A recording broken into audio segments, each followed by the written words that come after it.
The wind bit sharp that February morning across the Montana plains. The land stretched wide and lonely, dusted in frozen snow. Samuel Crawford stood on his porch, boots planted firm, coat collar turned up against the cold. In his hand, an old pocket watch ticked steady. 6:47. The stagecoach was late. The Crawford ranch rose behind him. 2 stories of solid timber and silence. A house with good bones and empty rooms. For 3 long years, Samuel had lived in that silence. 3 years since Sarah died giving birth. 3 years of cooking for one, talking to horses, and forgetting what another person's voice sounded like across the breakfast table. The idea of a mail-order marriage had started as something practical. He wasn't a man for courting. He wanted company, not heartbreak. A woman needed safety. He needed someone to share the quiet. It wasn't supposed to be complicated. But as the stagecoach wheels appeared in the distance, dust rising on the frozen ground, something twisted in his chest. He straightened his coat, touched the ring in his vest pocket. Sarah's ring, the one he couldn't bring himself to bury. The coach rattled to a stop, snow spraying over Samuel's boots. The driver leaned down, grinning with that cruel amusement men sometimes had when they thought they knew more than you. "Your package, Crawford." A woman stepped down carefully, black traveling dress brushing the snow, face hidden beneath a thick veil. She carried a small trunk and moved like someone who'd learned not to stumble when the world watched. Samuel stepped forward, rehearsed words of welcome dying in his throat. "Mr. Crawford," she said, her voice calm, almost steady. "I'm Clara Bennett." Her gloved hand rose. She lifted the veil. Samuel froze. The right side of her face was marked by deep, burned scars. Skin puckered and pale, running from temple to jaw, twisting her mouth into a half-smile that wasn't really a smile at all. The left side was untouched, delicate and beautiful, framed by dark hair. The contrast was jarring, almost cruel. For a heartbeat, the world went silent, except for the wind. Clara read the shock on his face instantly. People always did. Her chin lifted, shoulders squaring like a soldier on parade. "The agency didn't tell you," she said flatly. "I understand if the contract's void. I can take the next stage east." Samuel opened his mouth, but no words came. All the polite phrases he'd practiced vanished. He'd expected someone plain, maybe timid, not a woman carved by fire and still standing tall. He heard Sarah's voice in his memory, soft but firm. "Do the right thing, Samuel. Be better than your fear. The agreement stands." He managed, finally. His voice came out rough but certain. "Welcome to Crawford Ranch, Miss Bennett." A flicker of surprise crossed Clara's eyes. Then she nodded once, calm again. The driver spat tobacco into the snow. "Good luck, Crawford. You'll need it." Samuel ignored him, reached for her trunk. Clara didn't thank him. She walked past him up the porch steps, her back straight, her movements careful but proud. He watched her disappear into his house, and for the first time in years, Samuel realized he'd just made a choice that might change everything. Inside, Clara stood in the middle of the kitchen, surveying the room. Torn curtains, dust on every surface, cold hearth, and a table that hadn't seen a home-cooked meal in months. She set her bag down and took off her gloves with quiet purpose. "You don't have to," Samuel began, awkward. "Where do you keep the cleaning rags?" she asked, not looking at him. "Under the basin," he said, but she'd already found them.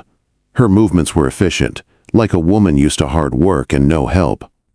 She began wiping the table, sweeping dust into her palm, her sleeves rolled to the elbows. Samuel stood there, uncertain, hat in his hands.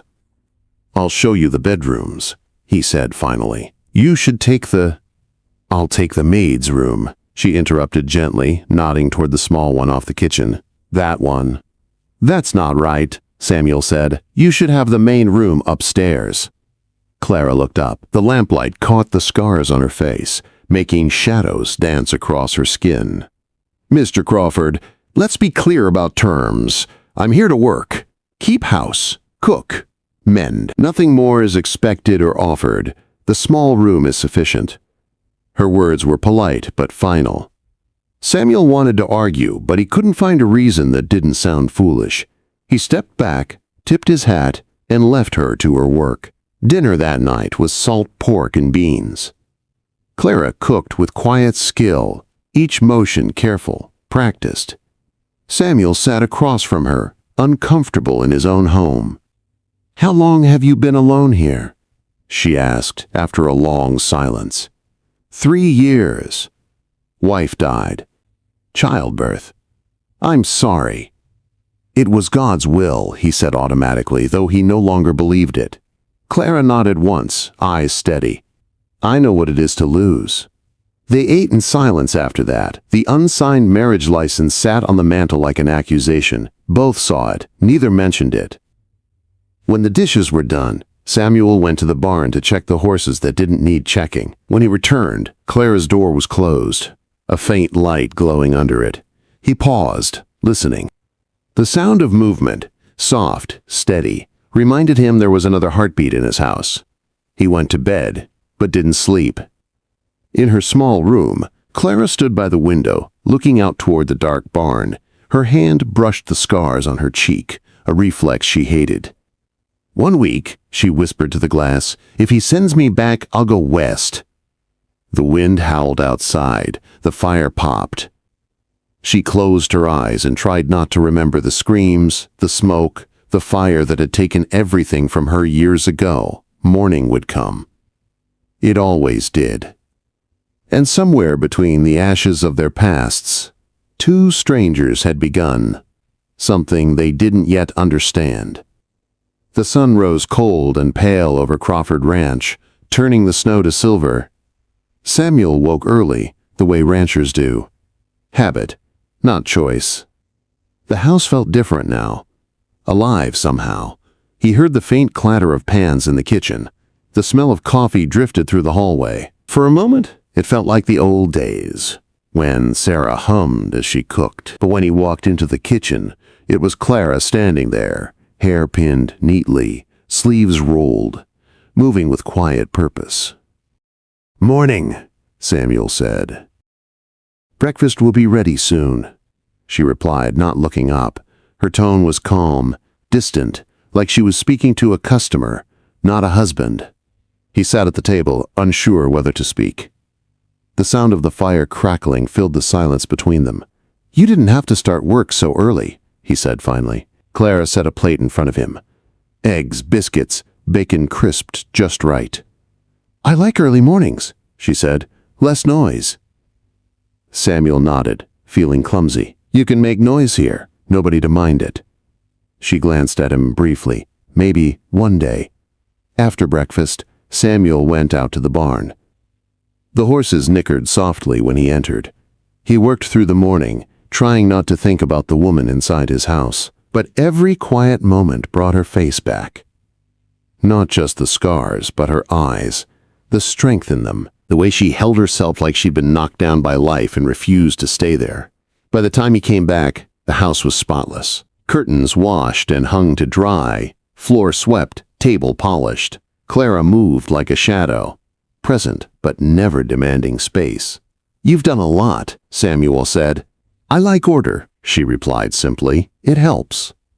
That evening, they ate together again, still quiet, but the air between them had softened. 2 weeks passed that way. Quiet routines, shared work, little conversation. The snow melted into mud, and March winds swept through the valley. Samuel noticed things. How Clara touched every object carefully, as if everything could break. How she hid her right cheek when strangers were near. How she hummed softly while kneading bread, unaware she was doing it. On a Saturday morning, Samuel hitched the wagon. "We'll go to town," he said. "Need supplies." Clara hesitated. "I'll wear my veil." He almost told her she didn't have to, but something in her eyes stopped him. "All right," he said instead. The road to Bitterroot was rough, frozen ruts shaking the wagon. They didn't speak. When the town came into view, a cluster of wooden buildings, the steeple of the small church rising over them, Clara's shoulders tensed. She straightened her spine like someone walking into enemy ground. As they entered the general store, conversations quieted. Heads turned. A few people smiled politely. Others didn't bother to hide their curiosity. Mrs. Hartwell, the preacher's wife, was the first to approach. "Mr. Crawford," she said loudly, too brightly. "And this must be your arrangement." Samuel's jaw tightened. "This is Mrs. Clara Bennett," he said firmly. "Of course," Mrs. Hartwell said, eyes flicking to Clara's veil. "Well, bless you both." "Such a charitable act, Mr. Crawford, taking in the unfortunate." Clara's hand clenched around her basket. "We need flour," she said quietly. Mrs. Hartwell smiled wide. "Of course, God bless you." As they moved through the aisles, Clara kept her head down. The whispers followed, soft, cutting things that sliced deep anyway. Samuel felt heat rise in his chest. When they stepped outside, Marcus Dalton was leaning against a post, grinning. He owned the Triple D Ranch, the biggest spread in the county, and he carried his arrogance like a badge. "Well, I'll be," he drawled. Crawford finally bought himself a wife. Didn't know they offered discounts for damaged goods. Samuel froze.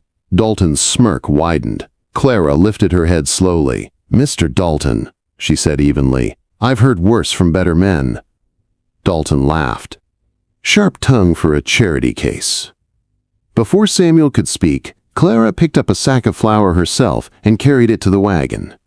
Her back was straight, her step steady. Samuel loaded the rest in silence. Dalton's laughter echoed after them. On the road home, the silence between them felt heavy. Samuel's hands gripped the reins so tight his knuckles turned white. Clara stared at the horizon. "You don't owe me defense, Mr. Crawford," she said finally. "Maybe I owe myself one," he answered, his voice low. She looked at him then, really looked. Her eyes softened, just a little. That night Samuel sat at the kitchen table long after Clara went to bed. The marriage license still sat on the mantel, unsigned, waiting. He stared at it, thinking about Dalton's words, Mrs. Hartwell's false pity, the way Clara had faced them both without flinching. He thought about Sarah, about what she'd tell him if she could. "Be better than your fear." He stood, took the pen, and signed his name. The next morning, Clara found the license waiting on the table, his signature already dry. She looked at him, eyes uncertain. "Why now?" Samuel's voice was quiet. "Because I keep my promises." Her hand trembled as she signed beside his name, Clara Bennett Crawford. The contract was sealed. But what neither of them knew was that a paper promise was just the beginning. Weeks passed, and slowly something began to grow between them. Not love. Not yet, but something gentler. Respect, perhaps. Understanding. The house began to change under Clara's care. Curtains mended, floors polished, the smell of baking bread filling the air. One morning, Samuel came in from the barn and found his old winter coat laid neatly on the table. Mended, every tear stitched clean and strong. "My mother used to stitch like this," he said, running his hand over the seam. Clara smiled faintly. "Mine, too." It was a small thing, but it mattered. Then, in late March, the blizzard came. Snow fell thick and fast, trapping them inside for 3 days. At first they stayed polite, speaking only of chores and firewood. By the second day the ice began to thaw between them. Samuel taught her to play checkers. She was terrible. He laughed, really laughed, for the first time in years. "You're letting me win," she said. "I'm trying," he said. "You're just that bad." She threw a checker at him. He caught it, grinning. By the third day, she was reading aloud from Sarah's old books, poems about hope and loss. Her voice was soft, uncertain at first, then steady. Samuel sat across from her, half listening, half watching. That night, she fell asleep in the chair by the fire, the book open in her lap. Samuel stood over her, heart pounding. The scars softened in the firelight. He shouldn't touch her. But he lifted her gently, carried her to her room, laid her down on the narrow bed. She murmured his name in her sleep. He stood in the doorway, hands trembling. He didn't understand what was happening, only that it terrified him. Outside, the snow kept falling. Inside, something else began to melt. Spring came late that year. The snow melted slow, giving way to mud, then green. The Crawford ranch breathed again. The fences stood strong, the garden tilled, and the house no longer echoed with emptiness. Samuel had stopped counting the days since Clara arrived. He only noticed when she wasn't near. They worked side by side now, Clara in the garden, Samuel mending fences or breaking horses. The quiet between them was different, comfortable. When she hummed while working, he caught himself listening instead of pretending not to. Sometimes she'd catch him watching and look away, shy but not angry. One afternoon, Samuel rode to town alone. When he came back, he carried a package wrapped in brown paper. He set it on the kitchen table without a word. Clara looked at it, wary. "What is it?" Quote, "Open it," he said. She unwrapped it carefully. Inside was a bolt of blue calico fabric, soft and new. She stared, eyes filling. "I can't take this." "It's not charity," Samuel said roughly. "You deserve something pretty." Her hands trembled as she touched the fabric. She hadn't owned anything new in years. "Thank you," she whispered. That night she stayed up late, cutting pattern pieces by lamplight. Samuel pretended to read, mostly just watched her. The house glowed warm, full. A few evenings later, they sat on the porch watching the sun go down. The sky burned orange and purple, and the air smelled like wet soil and new life. Clara sewed while Samuel carved a piece of wood. She leaned her shoulder against his, just slightly. Testing. Samuel went still, breath caught. She didn't move away. He turned, slowly, and lifted his hand toward her face. His fingers brushed her jaw, tracing the line where the scar met smooth skin. Clara's breath caught, but she didn't flinch. Their eyes met, hers dark and afraid, but filled with something fragile, something that looked a little like hope. He leaned closer, then he hesitated. Sarah's voice rose in his mind like a ghost. "What if you fail her like you failed me?" Clara felt the hesitation, the cold space between them. She drew back. "It's late," she said quietly. "Good night, Samuel." Her voice cracked on his name. It was the first time she'd used it, and it sounded like goodbye. She disappeared inside, and the door closed softly behind her. Samuel sat on the porch until the stars came out, hating himself for his weakness. Inside, Clara pressed her face into the pillow and wept silently. The moment had been perfect, until fear ruined it. By morning, distance had returned. Their words became careful again, polite. The blue fabric she'd started sewing lay untouched on the table. A few days later, they went to town for supplies. Clara waited by the wagon while Samuel went inside the general store. Around the corner, she heard voices, Mrs. Hartwell and two other women. "That poor Mr. Crawford," one whispered, "trapped in a marriage of pity. They say she still sleeps in the maid's room." "It's shameful," another said. "He deserves better." Clara stood frozen, breath shallow. She turned away before they saw her, climbed into the wagon, and waited. When Samuel returned, she was pale. "You all right?" he asked. "Fine," she said tightly. "Let's go home." The ride back was silent. That night, she barely spoke. The next morning, Samuel was out branding cattle when Marcus Dalton rode up to the ranch house. Clara opened the door, flower on her apron, and froze when she saw him. Dalton smiled his mean smile. "Mrs. Crawford," he drawled, tipping his hat. "Mind if I speak plain?" "Speak," she said, "and then leave." He held up an envelope.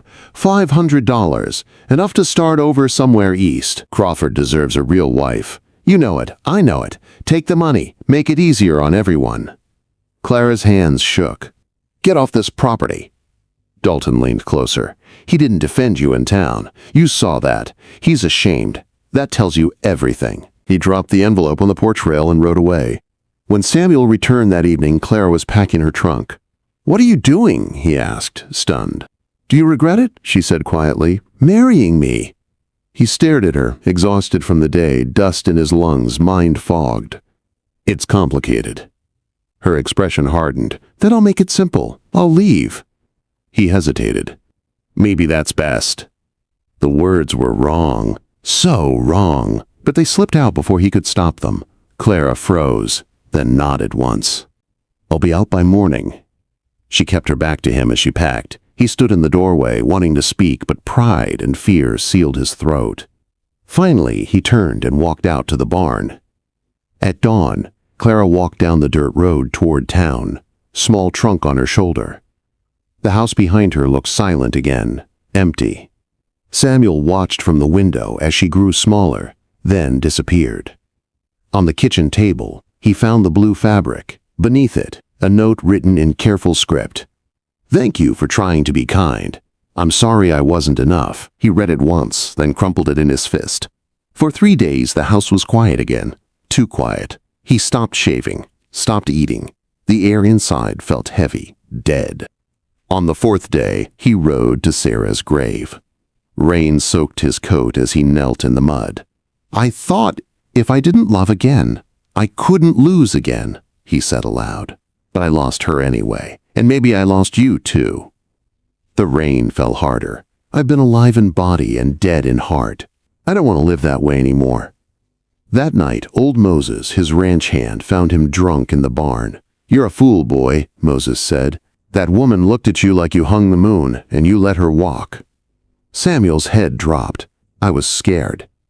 "Sarah would have boxed your ears for that," Moses barked. "You failed once, fine. But letting Clara go, that's failure. You've still got time to fix." Samuel looked up slowly. The truth in Moses's voice burned through the haze. He stood, sobered, ready. By Sunday morning, he rode into town, cleaned up, hat in hand, heart pounding. Church bells rang. Inside, the preacher was mid-sermon when Samuel pushed through the doors. Heads turned. Whispers filled the air. Clara was sitting in the back pew, hands folded tight. When she saw him, she froze. Samuel walked down the aisle, boots echoing on the wood floor. The town watched in silence. He stopped before her. "Clara Bennett Crawford," he said, voice strong and clear. "I'm a coward and a fool." She stared at him, eyes wide, tears brimming. "I was scared to love again. Scared I'd fail you like I failed Sarah. But I don't regret a single day since you stepped off that stagecoach. You made my house a home. You made me remember I'm alive." He turned to face the crowd. "Judge her scars, and judge mine first. I've been walking dead for 3 years. She's the bravest soul I've ever known." The church went silent. Even Dalton's smirk faltered. Samuel turned back to Clara. "I let you go once. I won't do it again. Come home. Not as duty, not as contract, but as the woman I love." Tears rolled down her cheeks. "You hurt me, Samuel." "I know," he said, "and I'll spend the rest of my life making it right." He held out his hand. "We'll be scared together if that's what it takes." Clara hesitated, then reached for him, scarred hand first. She let everyone see it. The church was quiet. Then old Moses started clapping. Slowly, others joined. Samuel led Clara out into the sunlight. The whole town watched them go, but neither looked back. Weeks passed. June brought wildflowers and warmth. The garden bloomed, full and alive. Clara read aloud on the porch while Samuel carved wood. They laughed often now, slept in the same bed. Worked the land together. The past hadn't vanished. The scars remained, but they'd stopped hiding from them. "Do you ever regret it?" Clara asked one evening. Samuel smiled. "Every day I regret waiting so long to love you." Clara leaned in, kissed him softly. "Worth the wait?" "Worth everything," he said. The stars came out over the ranch. The fields whispered in the wind. Two broken souls had built something whole, not in spite of their pain, but because of it. Spring had come late to Crawford Ranch, but when it arrived, it stayed.